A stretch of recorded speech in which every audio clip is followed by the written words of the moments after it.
Alhamdulillah, Alhamdulillah, Alhamdulillahi haqqa hamdi. Nahmaduhu wa nasta'inuhu wa nastaghfiruh wa na'udzu billahi min shururi anfusina wa min sayyiati a'malina. May yahdihillahu fala mudilla lahu wa may yudlil fala hadiya lahu. Asyhadu an la ilaha illallah al-malikul haqqul mubin. Wa asyhadu anna Muhammadan 'abduhu wa rasuluhu al-mab'uts rahmatan lil alamin. Allahumma salli wa sallim wa barik ala Muhammad wa ala alihi wa ashabihi ajmain. Subhanaka la ilma lana illa ma 'allamtana innaka antal alimul hakim. Alhamdulillah Bapak Ibu jamaah salat subuh yang dirahmati Allah, mudah-mudahan duduk-duduknya kita pagi hari ini jadi wasilah mencurahkan rahmat. Karena kata Rasulullah, majtama'a qaumun fi baitin min buyutillah yatsluna kitaballah wa yatadarasunahu bainahum illa nazalat 'alaihimus sakinah wa ghasyiyatuhum rahmah wa khaffathumul malaikah wa dzakarahumullahu fi man indah. Barang siapa yang berkumpul duduk di majelis ilmu, di rumah-rumahnya Allah, membahas ayat-ayatnya Allah, saling ingat mengingatkan dalam kebaikan, kata Rasulullah, paling tidak fadilahnya ada 3. Yang pertama, nazalat alaihimus sakinah, Allah kasih sakinah ke dalam hatinya. Yang kedua, wa ghasyiyatuhumur rahmah, Allah curahkan rahmat. Kemudian yang ketiga, wa khaffathumul malaikah wa dzakarahumullahu fi man indah. Ada malaikat-malaikat yang mudah-mudahan ada di sekitar kita Bapak Ibu dan menaungkan kita dengan sayap-sayapnya dan mendoakan semua, mengaminkan semua doa-doa kita. Amin ya rabbal alamin. Saya sambil mikir nih Bapak Ibu mau ngomong apa ya. Diminta mendadak sama Pak Rimbo, bukan yang ringan-ringan aja Bapak Ibu ya. Jadi sebagaimana yang kemarin juga sempat saya ceritakan, saya ini seorang penulis, sekarang ada 4 buku yang sudah saya tulis. 2016 saya nulis buku Garansi Langit, 2018 saya nulis buku Menjadi Hamba, 2019 saya nulis buku judulnya Mencari Ikhlas, dan terakhir 2020 buku yang saya tulis judulnya Menemukan Rasa. Yang enak mungkin kita membedah salah satunya aja Bapak Ibu. Saya memilih satu tema buku yang saya tulis tahun 2019 yang judulnya Mencari Ikhlas. Jadi setiap buku yang saya tulis Bapak Ibu, sebagaimana yang kemarin mungkin pernah saya ceritakan, itu selalu berangkat dari kegelisahan. Jadi saya nggak pernah nulis buku itu dengan niat kepingin menginspirasi orang, ngajarin orang, dan motif dari setiap buku yang saya tulis itu berangkat dari kegelisahan. 2016 saya nulis buku Garansi Langit karena memang tahun itu betul-betul saya sedang dalam posisi menggelisahkan rezeki, menggalaukan rezeki. Jadi guru saya ngajarin di antara obat kegelisahan, kamu nulis aja. Jadi nulis buat diri sendiri, nulis sambil bercermin gitu Pak. 2018 saya nulis buku Menjadi Hamba, itu pun sama, lagi gelisah. Apa ya yang saya kejar gitu. Sampai 2019 buku Mencari Ikhlas juga sama, lagi merenungi keikhlasan. 2019 itu saya sudah mulai jadi trainer, udah mulai kemana-mana, keliling seluruh Indonesia ya, ngisi training. Dalam keadaan capek itu lagi nanya, Allah terima gak ya? Ikhlas gak ya? Apa sih yang saya cari? Karena Bapak Ibu, mungkin ini yang mau saya pilih ya untuk dibagikan pada pagi hari ini. Karena kata para ulama, ayah bunda sekalian, ibadah itu dibagi jadi 2. Yang pertama ada ibadah zahir, ibadah fisik. Yang kedua, ibadah hati. Dan dalam banyak dalil, para ulama itu menyampaikan ibadah hati punya bobot yang lebih berat dibandingkan ibadah fisik. Dalilnya apa? Banyak. Yang pertama, ini hadis sahih dari Rasulullah, hadis yang sangat panjang. Ada 3 golongan manusia yang pertama kali Allah hisab dan Allah masukkan ke dalam neraka. Pernah dengar Pak? Siapa mereka? Orang yang berjihad. Ternyata bukan Qarun, bukan Fir'aun, bukan Abu Jahal, bukan Abu Lahab, bukan. Kata Rasulullah dalam sebuah hadis sahih, 3 golongan manusia yang pertama kali Allah hisab, termasuk juga 3 golongan ini yang pertama kali Allah lemparkan ke dalam api nerakanya. Yang pertama orang-orang yang berjihad sampai meninggal di medan jihad, mujahid. Yang kedua orang-orang yang bersedekah. Yang ketiga orang-orang yang ahli ilmu, ahli Quran, kemudian mendakwahkan Quran. Kalau kita lihat sekilas, ini 3 kelompok manusia yang secara kasat mata mereka sudah sampai pada puncak amal. Yang pertama jihad fisabilillah, ini puncak amal. Mentok sudah Pak. Kalau kita ngomongin amal fisik, mentoknya itu dah. Berjihad di jalan Allah. Ya, sampai wafat di medan jihad, itu udah puncaknya amalan fisik. Dalam beberapa keterangan Rasul begitu memuliakan orang-orang yang syahid di medan perang. Yang kedua juga orang-orang yang bersedekah. Ini juga amal yang begitu Allah janjikan dengan banyak kemuliaan, bersedekah. Yang ketiga orang-orang yang belajar Quran, mendakwahkan Quran, orang-orang yang dai. Lalu kemudian apa? Tapi kemudian apa yang membuat mereka kok akhirnya Allah lemparkan ke dalam neraka? Karena ada yang salah pada ibadah hatinya, Pak. Ketika mereka dihisab oleh Allah, Allah nanya, apa yang kamu cari? Dan mereka menjawab, kami nyari ridhamu ya Allah. Allah yang maha tahu segala isi hati hambanya mengatakan, kadzabta, bohong. Kata para ulama Bapak Ibu, kalau nanti di yaumul hisab Allah sampai mendebat hambanya, itu satu tanda bahwa kita udah nggak akan selamat. Naudzubillah. Bohong kamu. Yang kamu cari bukan aku. Yang kamu cari itu kan pujian orang, kekaguman orang, supaya kamu dibilang hebat sama orang, supaya kamu dianggap pahlawan.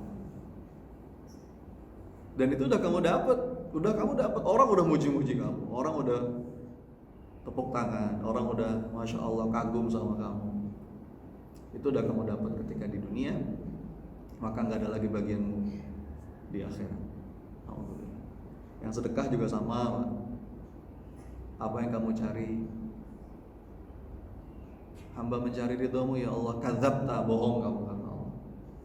Yang kamu cari itu kan supaya orang bilang kamu dermawan, supaya orang bilang kamu murah hati, supaya kamu dikenal sebagai sosok yang gemar berbagi. Itu udah kamu dapetin. Orang udah nganggap kamu kayak gitu semua. Gak ada lagi bagianmu sekarang. Yang ahli ilmu juga sama, supaya dibilang pintar, supaya dapat banyak followers, supaya orang kagum dengan ilmunya. Ya. Ini dalil pertama, yang ibadah fisik sampai puncak sekalipun, tapi kalau ada yang salah dengan ibadah hati, itu bisa nggak ada nilainya. Dalil kedua, kita bisa lihat beberapa contoh sahabat Nabi, misalnya Sayyidina Abu Bakar As-Siddiq radhiyallahu anhu. Kita tahu, semua sepakat, orang yang paling mulia setelah Rasulullah adalah Sayyidina Abu Bakar As-Siddiq. Bahkan kata Rasulullah, kalau ada timbangan dua sisi, amalan Abu Bakar As-Siddiq radhiyallahu anhu diletakkan di satu sisi, di sisi yang lain amalan seluruh umat muslim dari mulai awal sampai akhir, itu beratnya nggak bisa mengalahkan amalannya Abu Bakar. Pertanyaannya, apa yang membuat Abu Bakar begitu Allah muliakan dan begitu berat amal kebaikannya? Apakah karena ibadah fisik?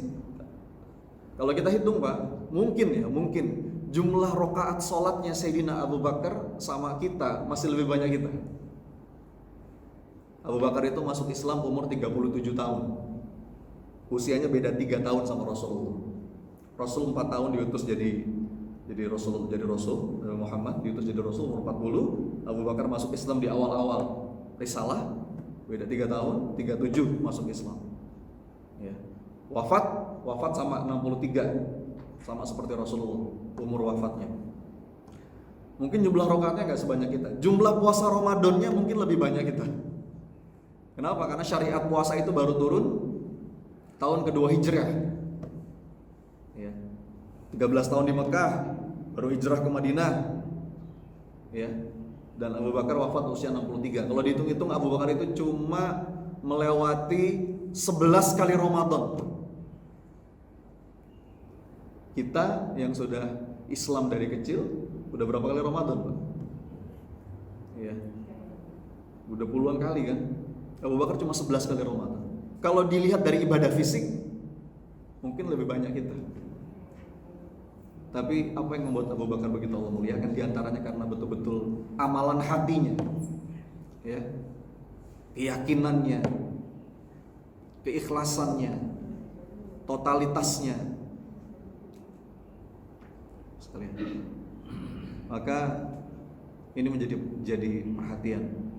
Kata ikhlas, kata para ulama itu kan jadi berasal dari kata ikhlasa yakhlisu, ya, ikhlasan yang artinya murni, tuntas, bening. Khalas itu tuntas,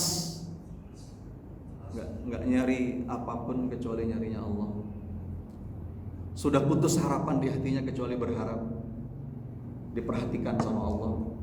Dan ini perjalanan seumur hidup Bapak Ibu. Terus perjalanan yang harus terus kita cari. Kata para ulama, ayah bunda sekalian, ada 3 unsur pembentuk keikhlasan. 3 unsur pembentuk keikhlasan. Yang 3 unsur ini disebut oleh para ulama dengan 3 rukun ibadah hati. 3 rukun ibadah hati. Jadi ikhlas itu punya pembentuk 3 ini. Apa aja itu? Saya rasa semua sudah tahu ya. 3 hal ini, yang pertama adalah mahabbah, rasa cinta. Yang kedua roja, rasa harap. Dan yang ketiga khauf, rasa takut. Jadi kalau kita bedah struktur ikhlas gitu kata para ulama, perjalanan seorang hamba menemukan ikhlas itu lewat 3 stasiun ini, Pak. Ada 3 unsur pembentuknya. Mahabbah, rasa cinta. Yang kedua roja, rasa harap. Dan yang ketiga khauf, rasa takut. Dan ternyata ayah bunda sekalian, 3 unsur, 3 rukun ibadah hati ini sekaligus juga 3 ungkapan rasa. 3 ungkapan rasa yang sering kita ungkapkan paling tidak 17 kali dalam sehari. Sadar atau tidak? Dalam surat Al-Fatihah. Cinta, harap, takut itu paling tidak kita ungkapkan 17 kali dalam sehari. Dalam Quran Ummul Quran, surat Al-Fatihah. Bagian mananya, Mas? Yang pertama rasa cinta. Ayat mana dari surat Al-Fatihah yang itu sedang mengungkapkan rasa cinta Bapak Ibu? Alhamdulillah. Betul. Ayat kedua,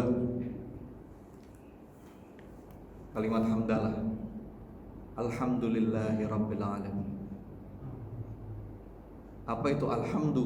Kata para ulama Bapak Ibu, alhamdu itu ungkapan terima kasih tapi disertai rasa cinta. Makanya ada perbedaan. Kalimat tasyakur dengan kalimat tahmid itu beda. Kenapa tahmid itu alhamdulillah, bukan al-syukrulillah. Tasyakur itu belum tentu tahmid, tapi kalau tahmid sudah include syukur. Alhamdulillah itu kata para ulama Bapak Ibu, ungkapan terima kasih tapi ada rasa cintanya. Segala puji hanya bagimu ya Allah, yang udah ngasih banyak nikmat. Kan gini ya Bapak Ibu, secara psikologis, bentar saya mau nanya. Secara psikologis Pak, seseorang itu akan mencintai satu pihak, akan mencintai seseorang mungkin, atau sesuatu, atau apapun. Kita tuh akan suka sama sesuatu, sama seseorang, sama satu pihak. Sebabnya apa? Ada dua. Secara psikologis, yang pertama karena memang ada keindahan padanya. Kita suka sama sesuatu Bapak Ibu karena memang sesuatu itu indah. Kita suka sama gunung karena gunung itu indah. Suka sama pantai. Kita mencintai pasangan kita karena mungkin ada keindahan padanya, keindahan parasnya, keindahan akhlaknya, keindahan sikapnya. Yang kedua, secara psikologis seseorang itu akan mencintai satu pihak kalau pihak itu punya kebaikan. Jadi kalau ada orang Pak yang baik sama kita, secara naluri kita pasti akan senang sama orang itu. Kalau orang itu baik, orang itu sering ngasih hadiah, orang itu sering bantuin kita, itu secara naluri kita pasti akan senang sama orang itu. Lama-lama cinta. Dan yang perlu kita sadari, Bapak Ibu yang dirahmati Allah, tidak ada yang kebaikannya dalam hidup kita melebihi maha baiknya Allah. Makanya ada satu kalimat Pak dari salah seorang ulama, ini indah banget kalimatnya. Dari Syekh Abdurrahman As-Sa'di. Dia bilang begini Bapak Ibu, sadar gak sih bahwa setiap hari itu Allah mengajak hamba-hambanya untuk mencintainya. Allah ngajak hambanya untuk mencintainya. Gimana caranya Allah ngajak hamba untuk mencintainya? Yaitu dengan cara Allah karuniakan berbagai macam nikmat. Allah perbaiki keadaan kita, Allah mudahkan urusan kita, Allah cukupi kebutuhan-kebutuhan kita. Allah kasih kita banyak anugerah. Dengan cara itu sebetulnya, kata Syekh Abdurrahman As-Sa'di, Allah sedang mengajak hambanya untuk mencintainya. Maka Bapak Ibu, kalimat Alhamdulillahirabbil alamin itu sejatinya adalah ungkapan cinta kita kepada Rabb semesta. Terima kasih ya Rabb, segala puji bagimu, Rabb semesta alam. Itu rasa yang pertama. Yang kedua, rasa harap. Di ayat mana dalam Quran surat Al-Fatihah yang kita sedang mengungkapkan rasa harap Pak? Ya terusannya. Ayat ketiga. Apa ayat ketiga? Ar-Rahman Ar-Rahim. Begitu kita mengungkapkan Ar-Rahman Ar-Rahim Bapak Ibu, sejatinya kita lagi mengungkapkan rasa harap. Rasa harap apa Mas?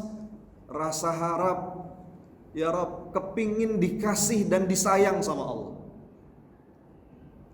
Jadi bukan cuma dikasih Bapak Ibu, tapi juga disayang. Makanya para ulama menjelaskan apa bedanya Ar-Rahman sama Ar-Rahim, Pak. Rahmatnya Allah itu dibagi jadi dua. Ada sebuah hadis Bapak Ibu. Ini hadis saya senang banget, terus terang aja. Sampai saya betul-betul ngafalin hadis ini. Hadis tentang rahmatnya Allah. Kata Rasulullah, ja'alallahu rahmatan mi'ata juz. Allah itu punya 100 bagian rahmat.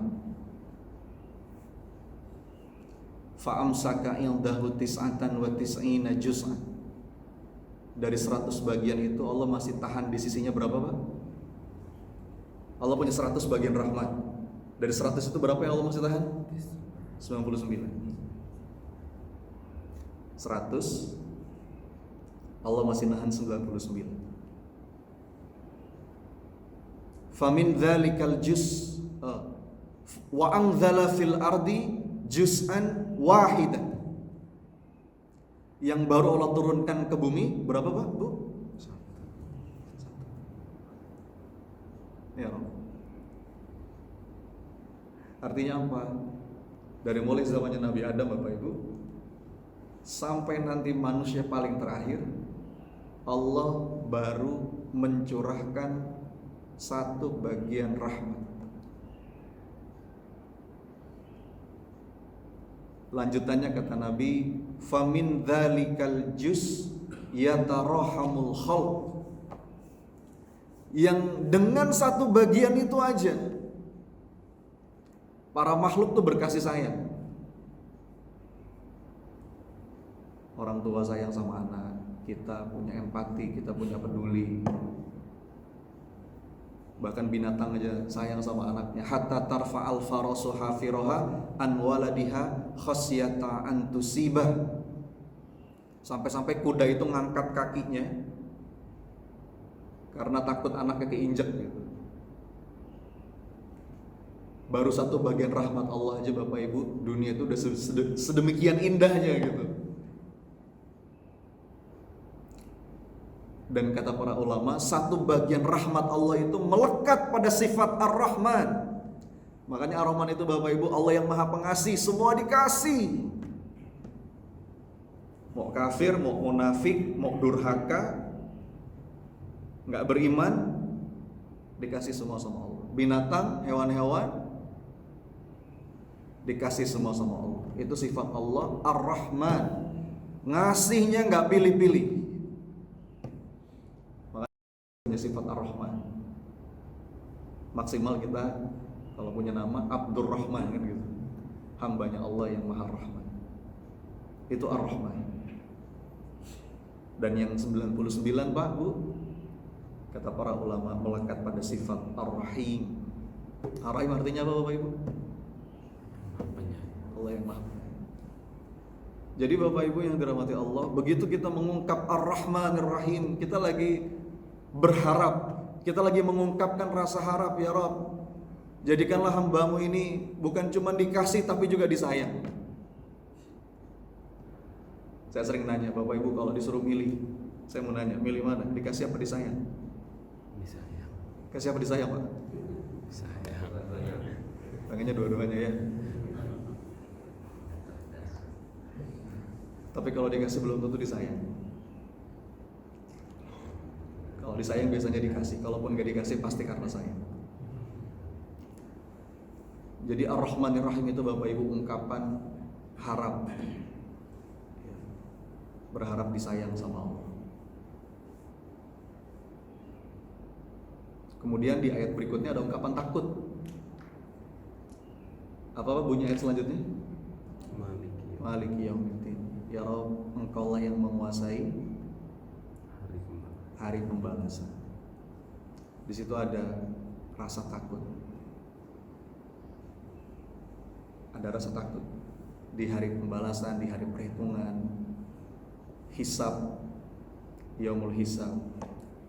Nah, baru Bapak Ibu setelah kita mengungkapkan 3 ungkapan rasa, di ayat selanjutnya kita mengikrarkan keikhlasan kita.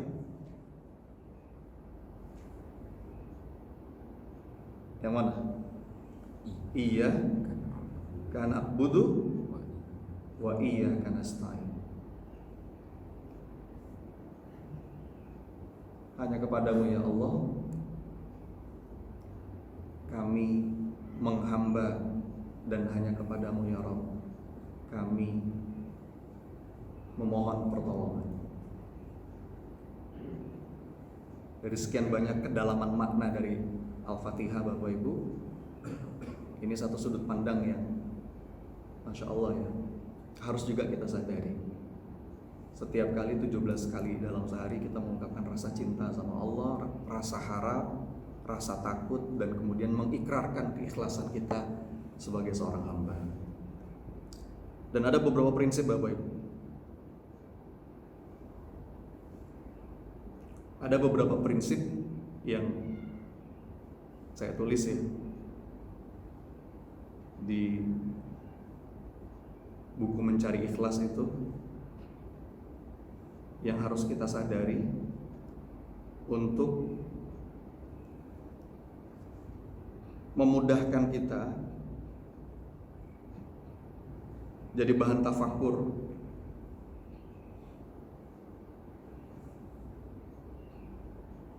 untuk menemukan keikhlasan. Nah, yang pertama Bapak Ibu,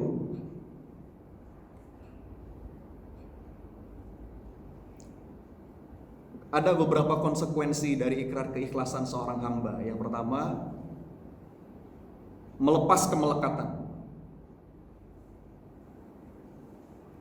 Jadi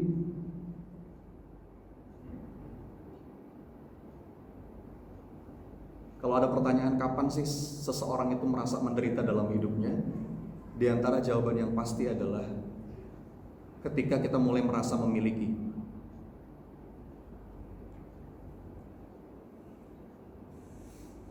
Kapan seseorang akan merasa menderita dalam hidupnya? Ketika seorang hamba itu mulai merasa memiliki.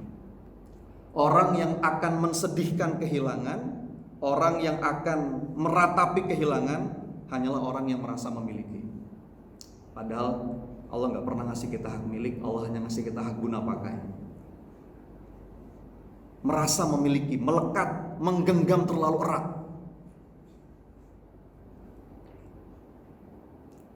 Orang itu susah ikhlas kalau dia punya kemelekatan. Melekat itu apa? Melekat itu ketika diri kita nempel sama sesuatu. Bukan nempel secara fisik, tapi nempel secara batin. Nempel secara emosional, nempel secara mental. Ya.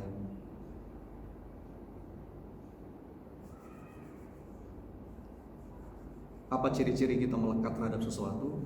Sederhana Bapak Ibu. Ciri seorang hamba itu melekat pada sesuatu ketika sesuatu itu hilang, ketika sesuatu itu rusak, ketika sesuatu itu lepas dari dirinya, ada penderitaan yang teramat sangat. Kenapa? Ketika kita punya impian, punya cita-cita, punya keinginan, kemudian takdir Allah nggak terwujud impian itu, terus kita ngerasa sakit hati, itu tanda kita melekat dengan keinginan tadi. Makanya doa dari Sayyidina Abu Bakar As-Siddiq itu, mudah-mudahan Allah menjadikan kita menghadirkan dunia dalam genggaman kita, bukan dalam hati kita.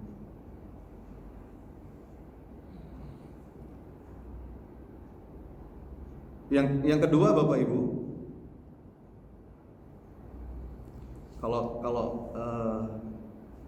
berkaitan dengan kemelekatan tadi, ayah bunda yang dirahmati Allah, ada salah seorang ulama itu yang ngajarin supaya kita nggak melekat dengan apapun yang Allah titipkan dalam hidup ini. Kalau bisa biasakan kita itu punya akad gitu, punya akad terhadap apapun yang sedang Allah titipkan, termasuk sama pasangan, sama anak, ya, kendaraan, rumah, nama baik, semua titipan dari Allah. Akadnya gimana? Wahai dunia, suatu hari nanti aku akan pergi meninggalkanmu, atau kamu yang akan pergi meninggalkanku duluan. Maka tidak akan kubiarkan engkau merenggut perhatianku terlalu jauh dan merenggut perasaanku terlalu dalam. Sebuah kesadaran Bapak Ibu, semua yang kita punya cuma sementara dan dititipin sama Allah. Sejatinya kita nggak pernah punya hak milik. Maksimum kita hanya dikasih hak guna pakai. Kalau kita punya kesadaran yang pertama tadi, insya Allah kita akan lebih mudah menemukan keikhlasan.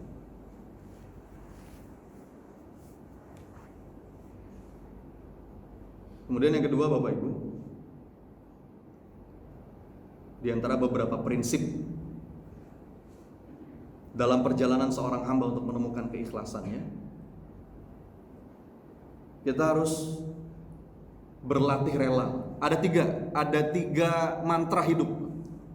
3 mantra hidup yang mudah-mudahan ini bisa betul-betul kita pegang dan membuat kita lebih nyaman dalam menjalani apapun episode kehidupan. Bareng-bareng ya Pak, supaya nggak ngantuk ya. Yang pertama, yuk sama-sama. Ini sambil dikoreksi kalau bahasa Arabnya salah. Yang pertama, sama-sama. La ahadun arhamu bi mir rabbi. Apa artinya? Tidak ada satupun yang lebih mencintai kita melebihi Allah. Ini prinsip hidup pertama yang harus betul-betul kita hujamkan di dalam hati ayah bunda sekalian. La ahadun arhamu bi mir rabbi. Tidak ada satupun yang lebih sayang sama kita melebihi Allah. Orang yang yakin betul dengan prinsip hidup ini, Bapak Ibu, hidupnya enak.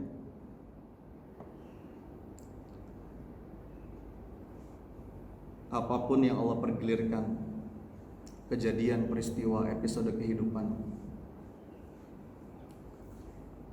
pasti sentuhan kasih sayang Allah. Allah nggak akan zalim sama hambanya. Lebih mudah rela, Pak. Makanya ma asaba min musibatin illa biidznillah. Semua yang terjadi, yang menimpa kamu atas izin Allah. Wa may yu'min billah yahdi qalbah. Orang-orang beriman itu selalu yakin apa-apa yang sudah tertulis, apa-apa yang Allah takdirkan itu pasti jauh lebih indah daripada apa-apa yang kita inginkan.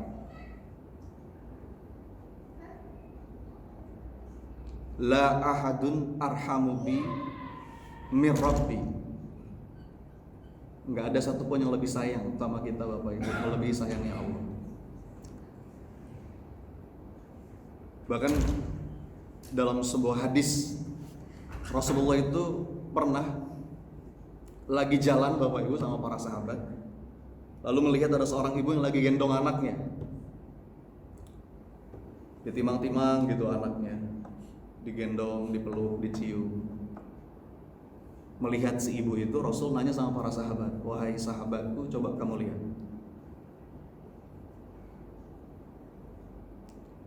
menurut kalian mungkin tidak ibu itu melemparkan anaknya ke dalam kobaran api? Ada seorang ibu Pak, lagi gendong anak, Rasul lewat sama para sahabat. Rasul nanya, coba kalian lihat, menurut kalian mungkin gak ibu itu melemparkan anaknya ke dalam kobaran api? Sahabat kompak menjawab, ya Rasulullah, gak mungkin. Gak mungkin ibu itu melemparkan anaknya. Bahkan kalau bisa dia akan ngejaga anaknya jangan sampai anak itu celaka. Lalu apa kata Rasulullah? Ketahuilah, kasih sayang Allah kepada hambanya jauh melebihi kasih sayang seorang ibu kepada anaknya. Jadi orang-orang beriman tuh selalu yakin Bapak Ibu, selalu bisa baik sangka apapun yang Allah tetapkan, ya, episode yang Allah pergilirkan dalam hidup, semuanya baik. Ajaban li amril mu'min, inna amrohu kullahu khair.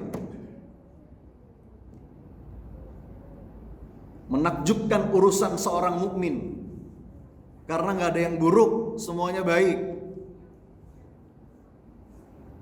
In asabathu syarra'u syakara fakanat khairul lahu, wa in asabathu darra'u sabara fakanat khairul lahu.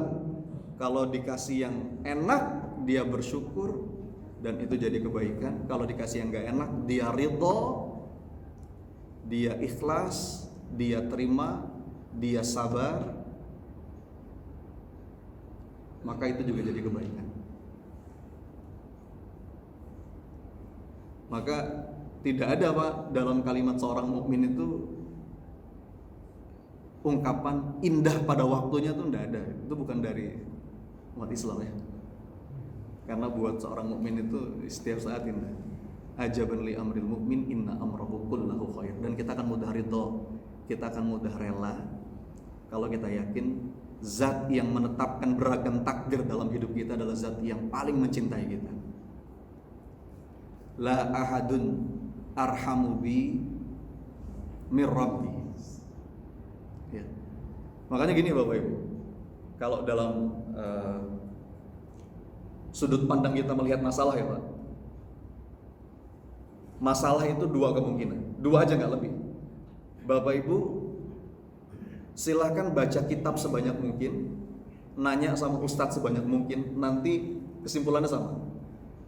Ketika ada masalah hadir dalam hidup kita, kalau kita mau diagnosa, itu sebabnya cuma dua.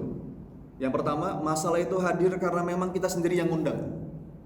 Zolamtu nafsi, zolimul li nafsi. Lagi ngerasa susah nih Bapak Ibu ya, ngerasa susah, terus dapat satu problem, apapun temanya, masalah keluarga, masalah pekerjaan, utang, sakit, al-gham. Itu dua. Yang pertama, pintu pertama karena kita sendiri yang ngundang. Zolamtu nafsi, zolimul li nafsi. Maka hadirlah masalah itu sebagai teguran dari Allah. Atau yang kedua, masalah itu memang Allah hadirkan sebagai ujian dari Allah supaya kita naik kelas. Kalau enggak teguran, ujian. Dua itu aja Pak. Kalau boleh kita simplifikasi ya. Masalah hadir dalam hidup, kalau enggak berupa teguran, maka itu berupa ujian. Pertanyaan saya, lebih bagus mana Pak? Bagus merasa diuji atau ditegur? Coba dipikir dulu Pak. Jawabannya tergantung. Karena gini Pak, pengalaman saya sebagai seorang konselor, ketika orang curhat punya masalah di PPA itu Bapak Ibu, memang yang hadir orang-orang bermasalah ya Pak. Biasanya ketika orang itu punya masalah, pengalaman saya dicurhati ribuan orang, itu statement khasnya begini, Mas Sony, tolong doakan saya sedang diuji sama Allah. Jawaban saya oke. Tapi sebentar, benarkah ini ujian? Kan harus dicek dulu ya.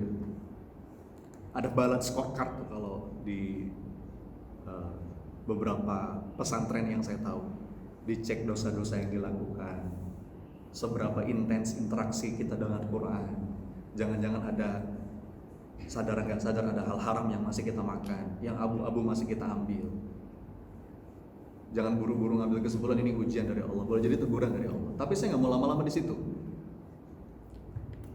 Polanya begini Bapak Ibu, polanya selalu sama.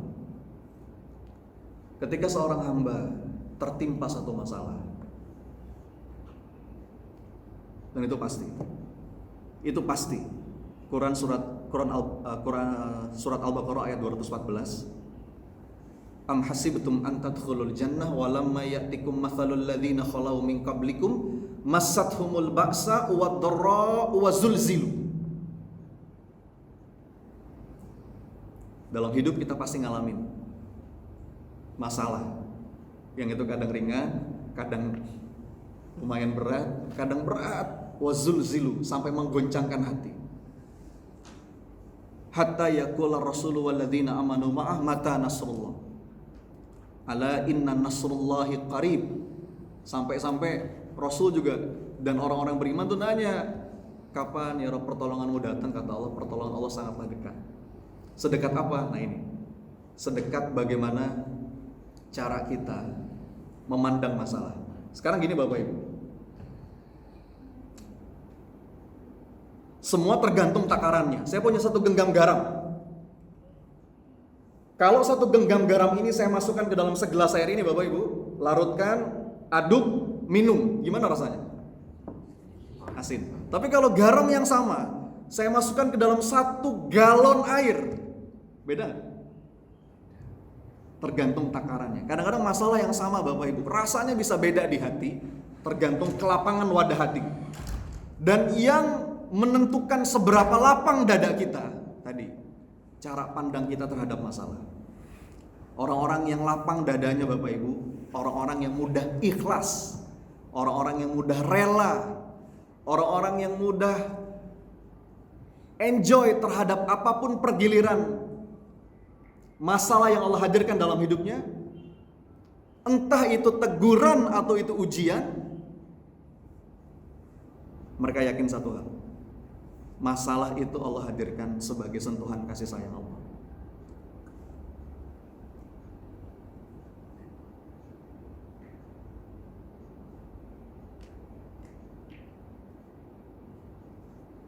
Pemahaman dan pemaknaan kita Bapak Ibu itu menentukan seberapa damai hati. Mas Sony, kalau itu bentuk ujian, kita langsung nangkep, memang Allah sayang, makanya Allah uji supaya naik kelas. Tapi kalau itu bentuknya teguran, sayangnya di mana, Mas? Ini sederhana Bapak Ibu penjelasannya. Sekarang begini, ayah bunda sekalian, misalkan kita punya anak perempuan, bayangin ya, kita punya anak perempuan, kira-kira usianya SMP lah. Usianya SMP, suatu hari pulang sekolah nggak langsung pulang, main sama teman-temannya. Biasanya paling telat pulang jam 5 sore, jam 6 gitu, maghrib. Ini suatu hari pulang sekolah jam 9, jam 10 malam. Pertanyaan saya, normalnya kita sebagai orang tua Bapak Ibu, kira-kira kita marah nggak? Kita tegur nggak? Nyari dulu. Tegur ya, marah ya? Nyari. Kenapa kita marah? Kenapa kita tegur? Itu kalau kita mau cari akarnya Bapak Ibu kemana pun, ujungnya satu, pangkalnya satu. Kita marah, kita tegur karena kita sayang. Jadi sekalipun itu bentuknya teguran dari Allah, jangan sampai kita kehilangan kesadaran bahwa ini juga karena sentuhan kasih sayangnya Allah, supaya kita balik. Ya, dalam sebuah hadis yang sangat panjang kata Rasulullah, ketika Allah itu merindukan hambanya, Allah mengutus malaikat, kemudian Allah meminta malaikat itu untuk menimpakan 1-2 masalah dalam hidup hambanya. Kenapa? Karena Allah rindu mendengar rintihan doanya. Lagi-lagi Bapak Ibu, mindset seperti ini yang mudah-mudahan akan mudah membuat dada seorang hamba itu lapang. Kalau fokusnya kepada Allah, just focus on Allah. Ikhlas itu kan just focus on Allah.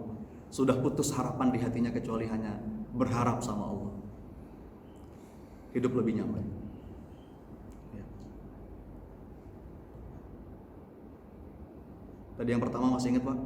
La ahadun arhamu bi min rabbi. Yang kedua sekarang, ayo Pak sama-sama lagi. La ahadun a'lamu bihammi aktsaru min rabbi. Mindset kedua Bapak Ibu yang harus kita punya juga, agar hati kita betul-betul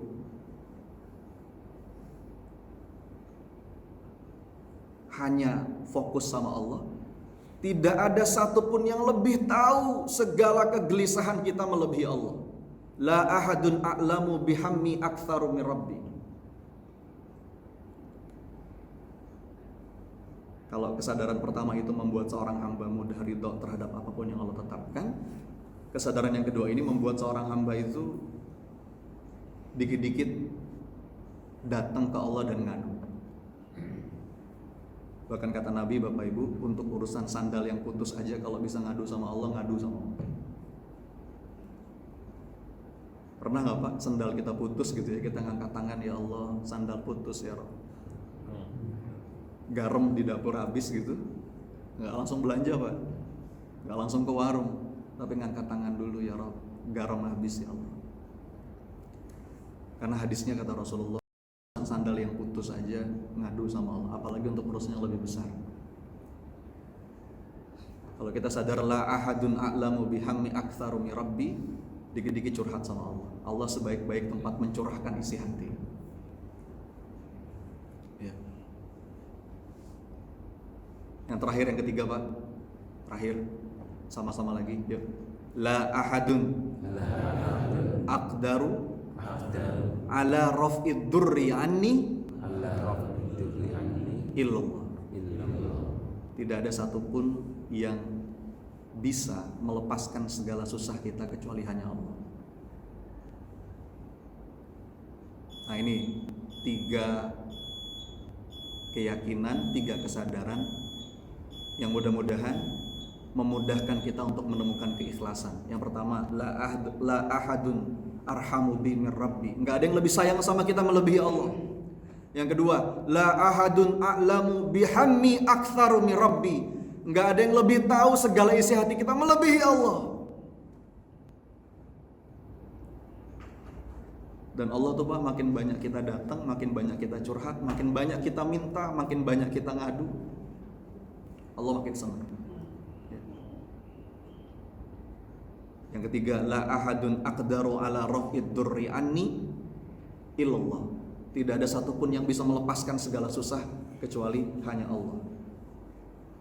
Kesadaran ketiga ini membawa kita untuk ya dikit-dikit minta tolong sama Allah, merayu Allah. Makanya sa'i itu Bapak Ibu, sa'i kalau dalam bahasa sehari-harinya, sa'i itu merayu Allah. Ibunda Siti Hajar lagi merayu Allah.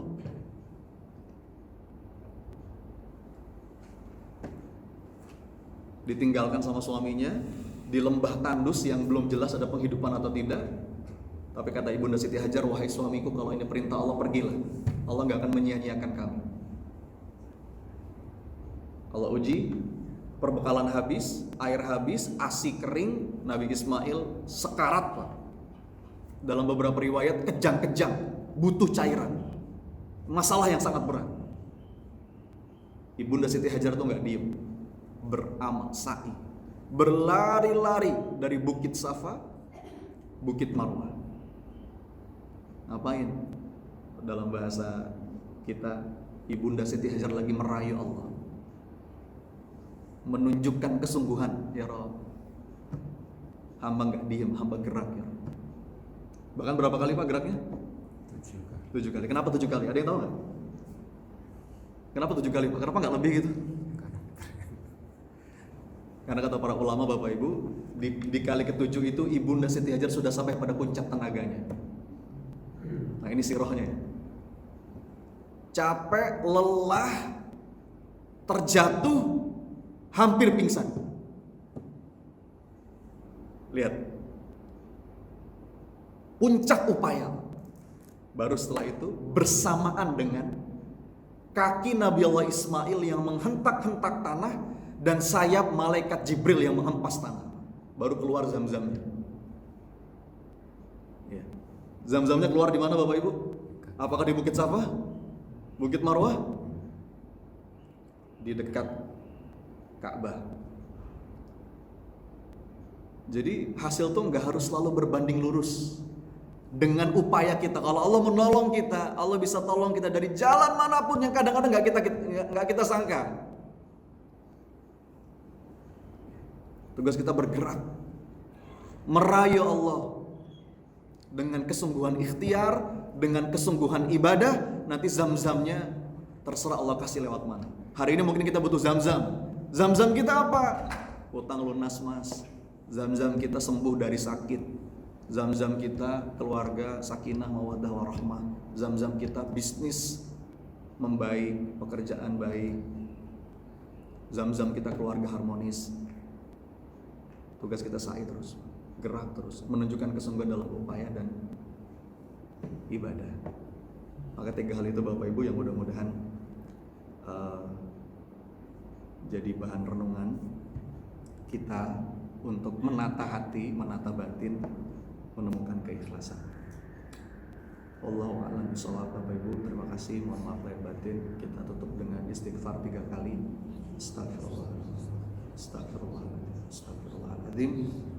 Doa kafaratul majlis. Subhanakallahumma wa bihamdika, asyhadu an la ilaha illa anta, astaghfiruka wa atubu ilaik. Assalamualaikum warahmatullahi wabarakatuh.